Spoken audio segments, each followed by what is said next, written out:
आज संत गुरु रविदास जी की जयंती के अवसर पर गांव में रंगोलियां बनाई गई है। यहाँ पर महिलाएं वॉलंटियर के तौर पर भंडारे के लिए खाना तैयार कर रही है। आप देख सकते हो।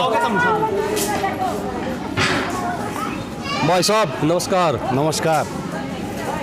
आज कब से मना रहे हैं रविदास जयंती? गुरु रविदास जयंती गांव जलालपुर कला में तब से हमारा गांव बसा है, तब से गुरु रविदास जयंती 36 बिरादरी का भाईचारा इकट्ठा होकर मनाने लग रहा है। शुरुआत में कैसे मनाते थे? शुरुआत में गांव के सभी जगह पैसे कलेक्शन करके चंदा इकट्ठा किया और चावल, गेहूं कोई इत्यादि सामान इकट्ठा करके बनाया जाता था। बाद में इसको हलवे का रूप दे दिया है। सभी गांववासियों ने मिलकर सभी अच्छा कार्य कर रहे हैं और मेरे गांव में 36 बिरादरी का भाईचारा बहुत ही अच्छा है। जैसे कि कोई काम हो जाता है तो सारा भाईचारा एक जगह इकट्ठा हो जाता है। आप देखोगे अभी हमारी मातृशक्ति सभी खाना बना रही हैं और इस साइड देखोगे अंदर लंगर तैयार करने लग रहे हैं। और हमारे गांव के सभी बड़े बुजुर्ग अभी जो हमारे यहाँ हवन का प्रक्रिया स्टार्ट की गई है उसके अंदर लगे हुए हैं। और ये हमारे गांव के देखो 36 बिरादरी के भाई यहाँ लगे हुए हैं और भंडारे का आयोजन किया जाएगा। आप सभी सज्जनों से निवेदन है, हाथ जोड़कर गुजारिश है कि हमारे गांव जलालपुर कला में आएँ और यहाँ हमारे भंडारे का जो आयोजन गांव के लोगों ने किया है, इस भंडारे में आएँ और प्रसाद ग्रहण करें। गांव जलालपुर कला 36 बिरादरी से ये भंडारा निवेदन किया जा रहा है और मैं सेवा में श्रीमान विनोद जी हलवाई का काम करता हूँ, सेवा में काम कर रहा हूँ। धन्यवाद। कैसा लग रहा है आपको सेवा करके? सेवा करके अच्छा लग रहा है मेरे को, बहुत अच्छा है मेरे को सेवा करके, मन की भावना शांत हो गई। जैसा कि आप देख रहे हो ये हलवाई का काम करते हैं और यहाँ पर बिना किसी लोभ के फ्री में यहाँ पर इन्होंने प्रसाद बनाया है, हलवा, और अब सब्जी तैयार कर रहे हैं। आज ही बहुत पावन दिन है। आज के दिन संत श्रोमणी संत गुरु रविदास जी महाराज की जो का जन्म हुआ था, जिन्होंने बहुत संघर्ष किया है अपनी लाइफ में, और उनके साथ साथ आज शहीदी दिवस भी है। उन महान वीरों को भी हम नमन करते हैं जिन्होंने हमारे देश के लिए बहुत कुछ किया है और हमें आज़ादी दिलाई। ये जो हमारे यहाँ लगे हुए तस्वीर चंद्रशेखर आज़ाद की, इन्होंने हमारे लिए बहुत संघर्ष किया है और आज इनका शहीदी दिवस भी है। तो इस बार ये बहुत इन्होंने अपनी जान दे के हमारे देश को आज़ाद करा, हमें स्वतंत्रता दिलाई अंग्रेज़ों से।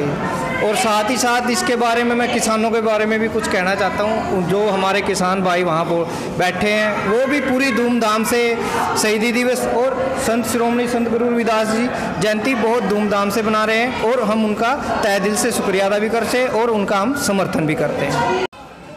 रविदास जी ने कहा था कि अपने मन को साफ करना चाहिए, जिसका मन साफ हो तो उसके घर में ही गंगा है, कहीं भी जाने की जरूरत नहीं है।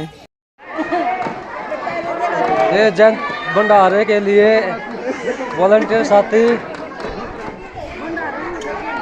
चोन अच्छा न रहे हैं।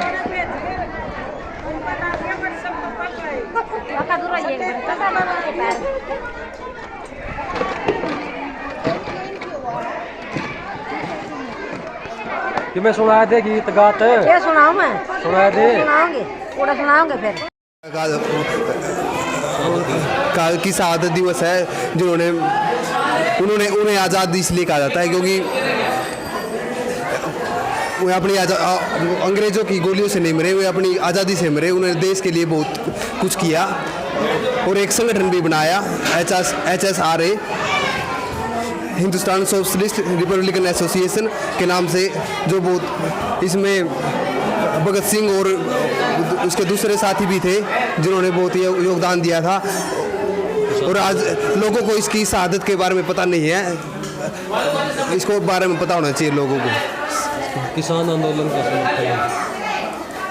किसान आंदोलन, ये जो 3 काले कानून जो बना रखे हैं सरकार ने, ये बिल्कुल भी किसानों के पक्ष में नहीं है। मजदूरों को भी नुकसान हो रहा है। मजदूरों को भी नुकसान हो रहा है, क्योंकि जो वैसे ही भी रोज़गार नहीं मिल रहा है क्या नाम, विद्यार्थियों को भी और भी जो मजदूर हैं, और अगर इनको पहले कैसे जयंती बनाते थे अपने बुजुर्ग, और अब क्या बदलाव हो गया? साधन थे नहीं भाई, चौल बना लेंदे भाई, ये बस खा लेंदे भाई, बस और के था। इसे गरीब आदमी थे पहला, इतने पढ़े लिखे नहीं थे इतने। हाँ अब धूमधाम। हाँ। रविदास जी एक बेगमपुर शहर की कामना करते थे। बेगमपुर शहर का मतलब होता है ऐसा शहर जो बिना गम का शहर हो, जिसमें किसी को गम न हो, कोई जात पात न हो, ऊंच नीच न हो, राजा रंग सभी समान हो, महलों में बिना रोक टोक के लोग आ जा सके।